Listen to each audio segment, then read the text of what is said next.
In today's episode of HR Visionaries, we'll talk to Ryan from Noom. We'll talk about why staying healthy can also work with eating fast food.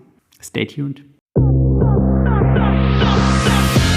Welcome to HR Visionaries, where we unlock the secrets of modern HR. I'm Benjamin, your host. Join us as we shed light on today's HR universe with HR leaders and innovators from across the globe. Whether you're an HR pro, a business leader, or just curious about the future of work, this is your shortcut to the forefront of HR innovation. Brought to you by Hire, the AI talent attraction platform.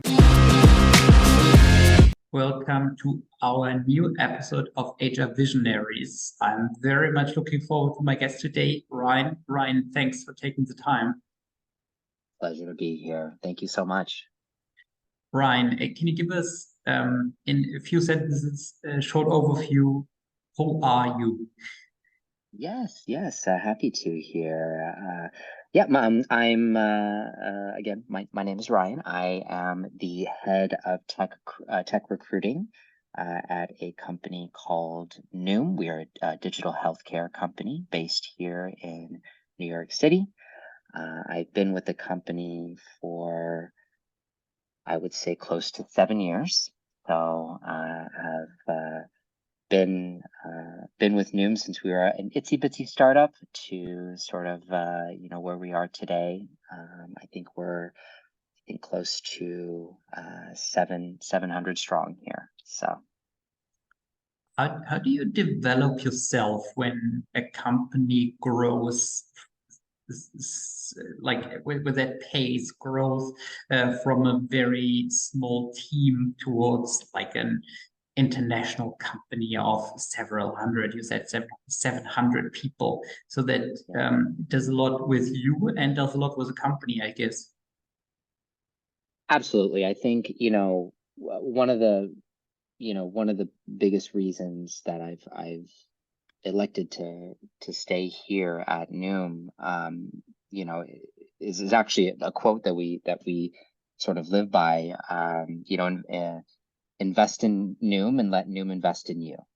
And so, I can say, with high confidence that, my professional growth and development can be 100% tied not only to the challenges that the company faced as it was, as it was growing. You obviously learn and grow through that in and of itself, but just through the support system that Noom had provided me.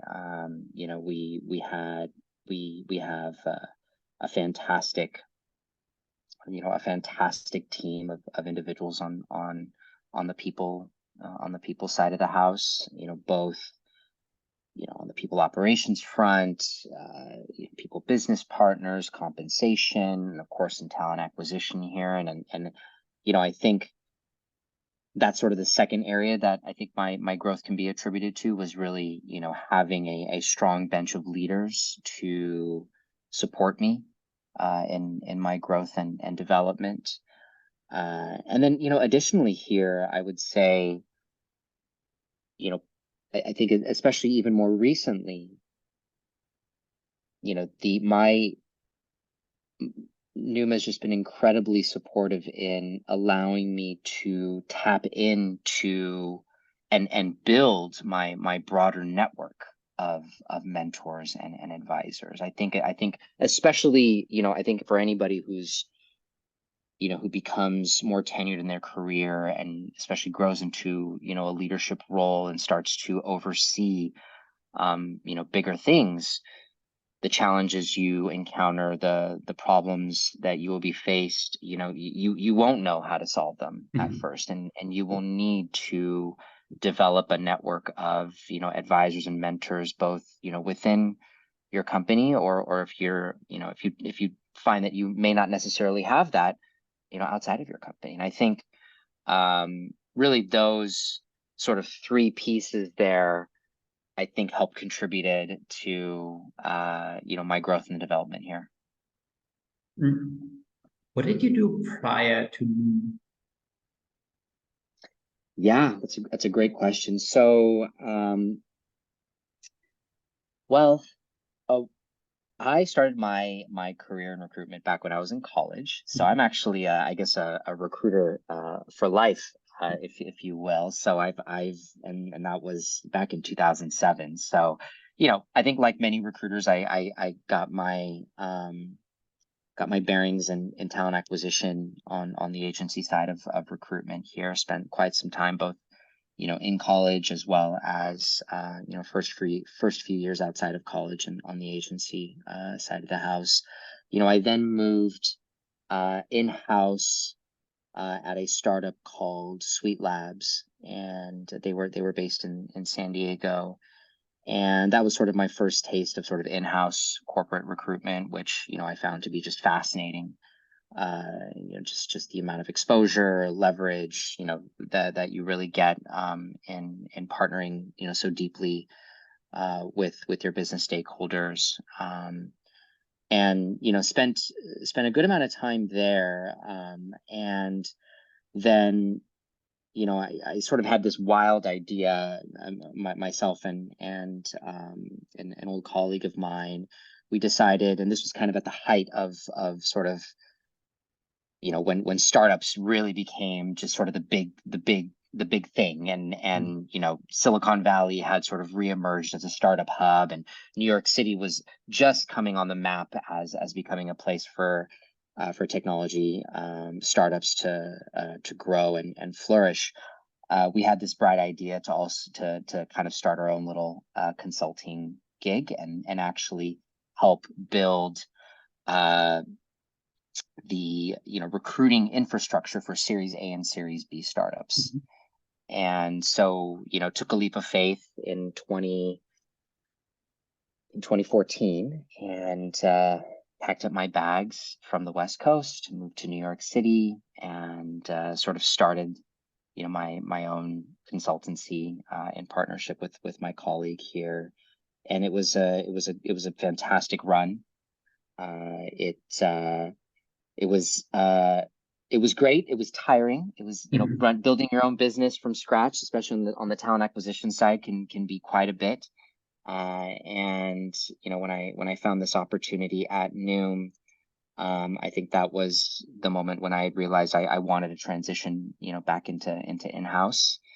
And then I actually had two stints at Noom. So for my first stint, I was at Noom for just shy of 4 years. And that's when we were kind of I believe Series B, and I think up to Series D for my first 3 years. So we were still fairly small. I had an opportunity to move to Meta and help build out their East Coast engineering division here in New York City, and then also their engineering hub in Washington, D.C. So, I'd always been a startup person, and so this was my opportunity to see how the machine works at the scale of such, an incredible company like Meta. So spent some good time there, but never kept my finger off the pulse at Noom. I care deeply about, our mission, what we do, and had a very close connection with the co-founders. So when, one day they knocked on my door and or digitally, I should say, kind of, reached out to me, and I can't remember how it was, and the co-founder said, hey, listen, we're kind of at this moment where we need to build a talent acquisition team from scratch, and we'd love to have you take the helm. And quite honestly, I couldn't say no to that, so I came back and I've been here ever since. So how's it working for Meta? So like those companies, well, you can hardly describe as a startup, but like an established multinational with I believe tens of thousands of employees compared to a Series A, Series C funded company. Yeah, you know Meta, I will say, had the most advanced and powerful recruiting technology I had seen at the time. It was completely in-house. And, you know, it was they had built it to ensure that the tool itself was providing the talent acquisition team with the insights necessary to deliver on the hires that we needed, right? So I was focused on engineering recruitment at Meta, and I just got to tell you, I was blown away. And I think that was at the time, that was actually a breath of fresh air to me, because when you're working Series A, Series B, even Series C startups, a lot, you're not only focused on filling requisitions, but you're also deeply involved in establishing the infrastructure. You have to bring, many times I've had to actually bring in the ATSs, the CRMs that would actually help create some kind of structure and process to recruiting. The establishment of debriefs, a scoring system, all those things that, alongside the actual act of recruitment itself, take a lot of time. And so, I would say that's probably, one of the biggest differences between, working at a small company and a large company in talent acquisition, is that at a small company, everyone many people will be looking to you to advise them on how to actually build recruiting from scratch. Whereas, the advantage to working at a place like Meta or, Google or, some of these other larger companies is you get to see how the machine works and how it hums along and how it can be successful. And when you're able to see both sides of it, both the fully built out and the needs to be built from scratch, for me, coming back to Noom, I was able to take those things, what I felt worked well, what I felt, we may have to adjust or change, and bring that to Noom, which, yeah, I would say that was kind of one of the biggest things there. So to have those different perspectives, did it help you to become a better talent acquisition leader? So is there something you would recommend to listeners to look at different company sizes to gain experiences? Yeah, I think there's a couple things I would advise, when a person is interested in moving into leadership in talent acquisition. One, kind of going back to, what I said earlier here, it's very critical, and this was a lesson I learned, very critical that you establish a network of advisors and mentors to help guide you and to help challenge you outside of the workplace. You do need a soundboard to be able to spot check, why you're interested in doing this. What are your motivations? What are some of the challenges that you're going to be faced with, not only on the people management front, but, on the advisorship front, really being involved in strategy, workforce management, a lot of these larger topics here. So, one, finding those individuals and having proactive conversations with them to really, allow them to give you the good, bad, and the ugly of moving into talent acquisition leadership. You know, I would say, honestly, actually that is the number one thing. Because I think, irrespective of, if you decide to move into a TA leadership role at a large company, the assumption is you might already have internally a number of mentors to advise you and guide you. but I think at a smaller company, that is going to be the most critical thing, because you, and likely in many instances, you will be the voice that people are going to look to. You're going to be the one calling the shots and making the calls. And so, that sometimes can be a pretty heavy responsibility, especially if you're making, impactful decisions that actually impact the business. And I think, so I think, again, finding your bench of mentors, I think, is critical. Staying plugged into the latest trends in talent acquisition, I think, is the other thing. I mean, I'm also an avid podcaster, so I've got a number of podcasts that I follow, and not just in talent acquisition, but in people leadership, in technology, and in startups. Really keeping your finger on the pulse in terms of the latest trends in talent acquisition, I think, is another thing that can help you, again, have a point of view when you enter into a leadership role. I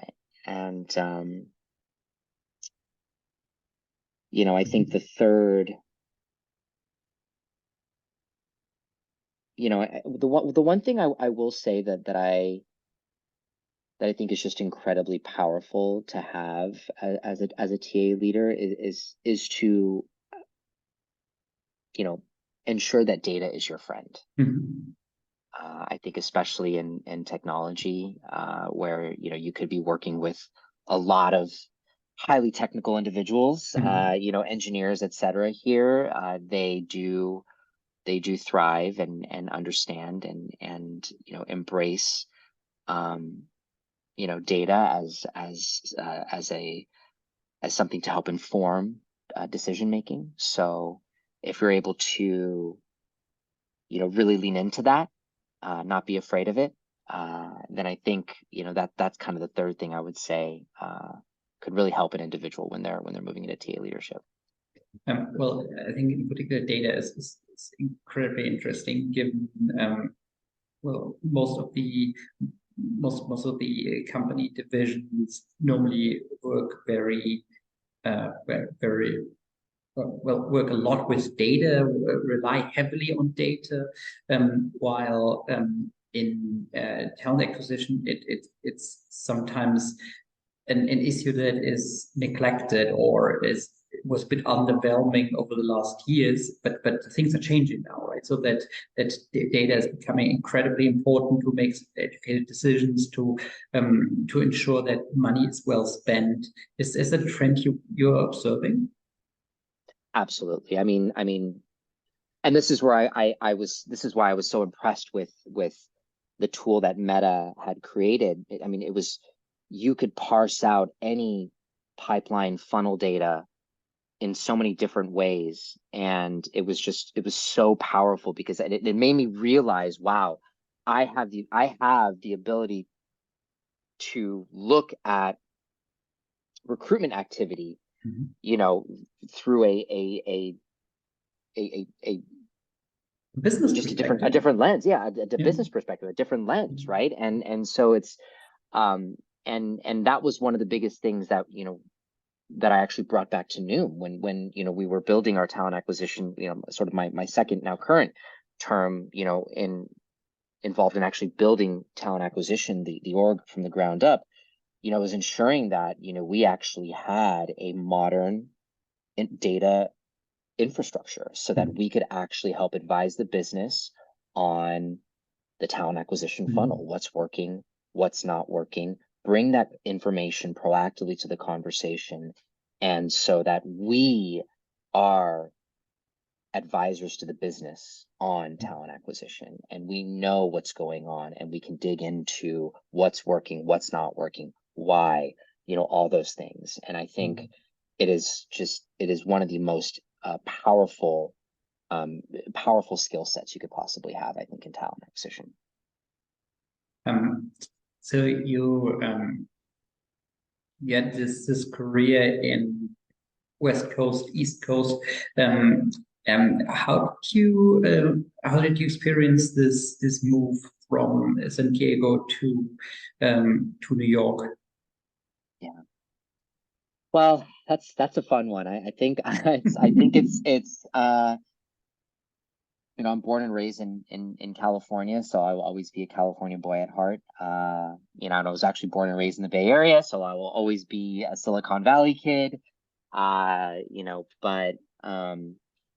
making the transition to New York, I think especially at the time when I did, there was such a budding and there was such a fresh and budding excitement in in um in technology in New York, where um a city that historically has been dominated by the financial sector, by the arts, many other different industries.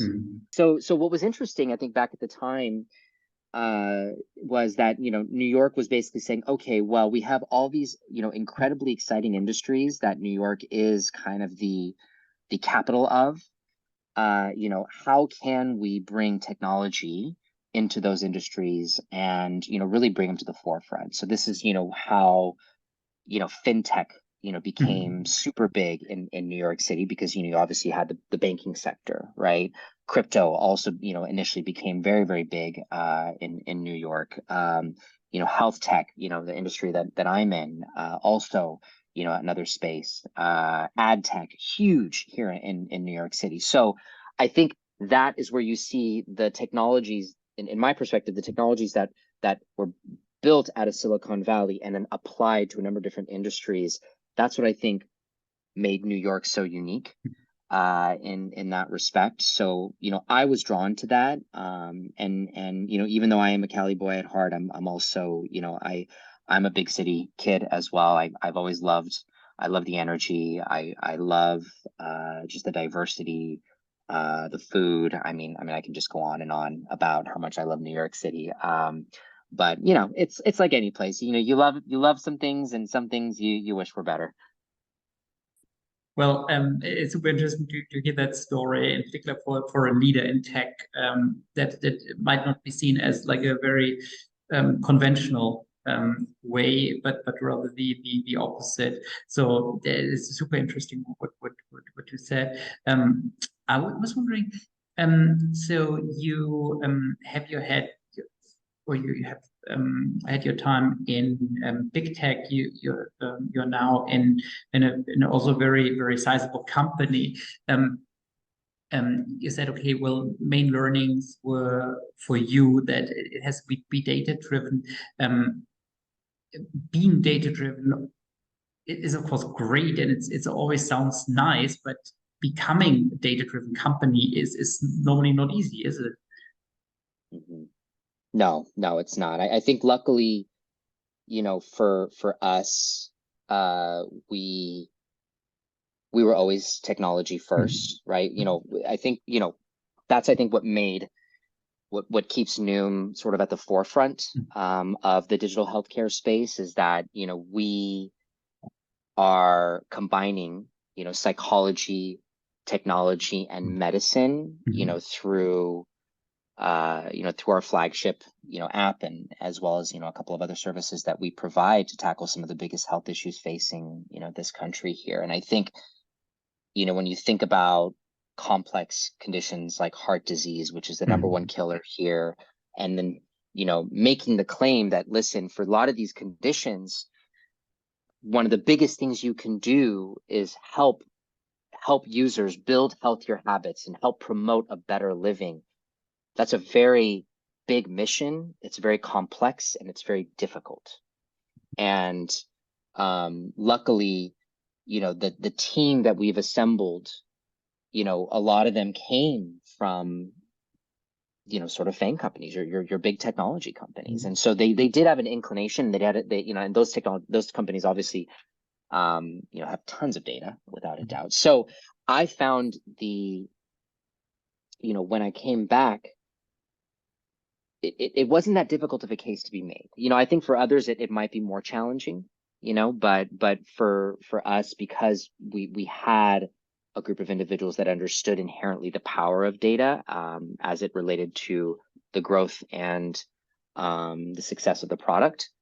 For talent acquisition, it was kind of like, I wouldn't go so far to say it was an easy sell, but it was easier for us to apply it. So.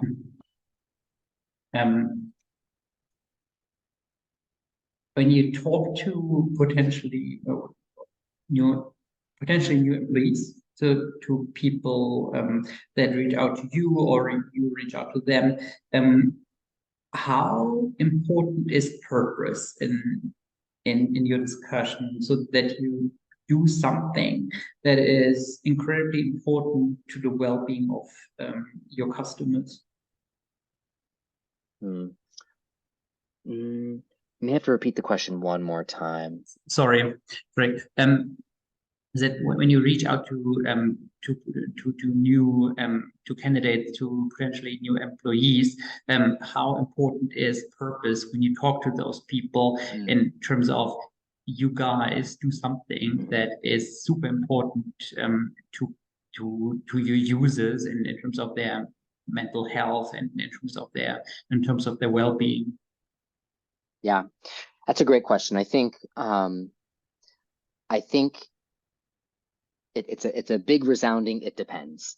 So when our talent acquisition team, we're no strangers to active recruitment. When I say active recruitment, I mean in many of the roles that we've hired for, we take a direct headhunting approach. We reach out to people to find, we reach out to the people that we want to bring on board here. And so I think it depends on the kind of person you're looking for, right? I think, on the engineering front, yes, we have a fantastic mission, right? And we're all of us at Noom, we are bound, very, very close to this, to this mission, and we're bound very, very, very much to each other through this mission. So we're kind of all on the same boat. But, I think for an engineer, you may have to dive a little bit deeper into why it's a complex and difficult mission, because I think an engineer, you can sit here and talk about the big mission, what we're trying to do, but at the end of the day, in my experience, a lot of engineers, they like to solve complex and difficult problems. So it's really about, okay, when you're reaching out to an engineer or an engineering leader, what are they trying to solve? Right? Yes, we have this big mission, but what are they? Why are they needed? Right? And that can be very different than reaching out to a product person or reaching out to a designer, right? If you're reaching out to a designer, as an example, it's like, okay, well, how do we craft a user experience that helps lead to better outcomes, right? What does the flow of the mobile application look like? What is the experience when you touch the screen?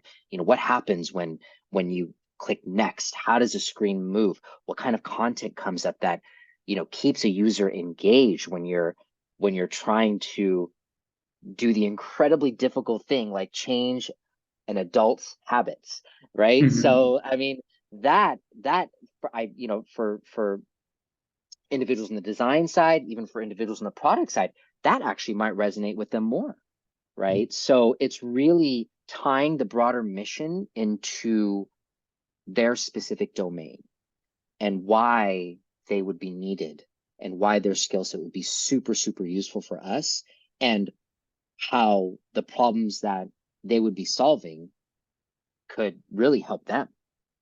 And we decided around changing people's behavior. That's actually one of the biggest challenges ever, right? So given everyone knows, okay, well, an unhealthy lifestyle doesn't benefit you. Despite that, well, we go for fast food, at least I do. Too often, people smoke, abuse an inappropriate amount of alcohol. So it's actually pretty tough, right? So to come up with a product that helps people change their lifestyle. It is. It's a difficult but very, very, very rewarding challenge. Sure. And look, listen, we are all human, right? We are not machines. we don't have on and off buttons, right? One of our quotes that we apply both internally, as a company to the work that we do, but also very much to our users, our community of Noomers, is progress, not perfection, right? And, when it comes to your health journey, look, at the end of the day, nothing is off limits, right? Because we are all humans, right? I'll be very honest with you. I had McDonald's yesterday. So, it's Well, okay. well, Like, to balance that, I had Burger King yesterday, so I think now, okay. now, Listen, um, we are both human, and the thing is, I love it. Yeah. Okay, full stop. So, and to treat yourself at McDonald's or Burger King or Wendy's or Carl's Jr. is amazing, right? Yeah, it is. And I treated myself. I did. It was yesterday, it was morning. We did not have coffee at the house. So I had to figure out, okay, where am I going to get coffee? And I was like, you know what? I have an opportunity to get myself a sausage McMuffin with cheese, and a hash brown with the coffee that I want. So, You didn't get any so I got pancakes. it. So you're So right. You didn't get any pancakes then. I did not. I did. You know what? I'm actually not. I am a McMuffin person to the core at McDonald's. That is my number one thing I always get. And I switch between the regular egg McMuffin and the sausage McMuffin. That's my two things. Okay, well, I think I'm the complete opposite. So I'm a pancake fanatic. Um, Yeah. but the crazy thing over here in Germany is we don't have pancakes. So there are no pancakes at McDonald's, which is really sad. Wow. And anyhow, but changing people's behavior and well, also encouraging good behavior is important, but also to leave them the freedom to also, well, treat yourself once in a while, right? Absolutely. Again, nothing, no food. There is no bad food, right? No food is off limits. And it's just, understanding more, you know, what you're eating, when you're eating it, how much, how are you feeling when you eat it? Like just really getting attuned to, those various different parts, and just being mindful about it, Mhm. right? And I think, you know, I think that has been the biggest key, and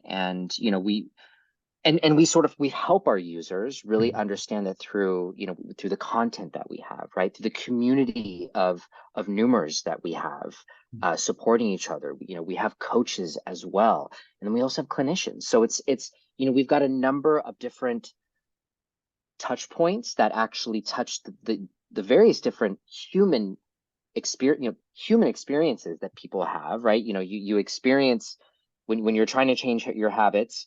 You have the type of content you ingest is very, very critical, so that you remain motivated, and you're not cutting yourself down, right? Having a community is so critical. I mean, there's so Mhm. many different studies that show that strong sense of community has led to lowering the risk of heart disease, dementia, Mhm. so many different things. So really, um, leveraging that, right? And then, of course, having coaches, individuals that are there to cheer you on, to be your accountability partner, on your journey. And then, again, our clinical arm, right? There is, um, a very, very important, piece to the puzzle here. And that is, the medical side. So, Mhm. we do want to make sure our community understands that this is a human journey, and Mhm. and it's very multifaceted.